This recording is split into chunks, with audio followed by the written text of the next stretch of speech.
জীবনের সবচেয়ে কষ্টের জায়গা কি জানো? যখন তুমি কারো জন্য সব করো, অথচ সে এক মুহূর্তে তোমাকে ভুলে যায়। মানুষ এখন আর মানুষ না, যেন রোবট হয়ে গেছে, বিবেকহীন, অনুভূতিহীন।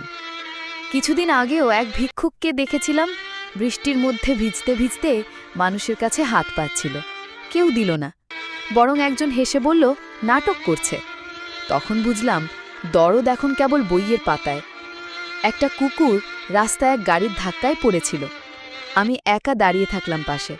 সবাই ব্যস্ত, কেউ ছবি তুলল, কেউ ভিডিও করল, কিন্তু কেউ হাত বাড়ালো না। আমরা মুখে বলি ভালোবাসা চাই, কিন্তু মনে রাখি না, ভালোবাসা পেতে হলে আগে দিতে হয়। নিষ্ঠুরতা কোনো একদিনে তৈরি হয় না, এটা গড়ে ওঠে আমাদের প্রতিদিনের অবহেলায়। আজও সময় আছে, ফিরে তাকাও, মানুষ হও। কারণ নিঃসঙ্গ একদিন সবাইকেই হতে হয়। তখন যদি কেউ না থাকে, তখনই বোঝা যায় নিষ্ঠুরতা কেমন জিনিস।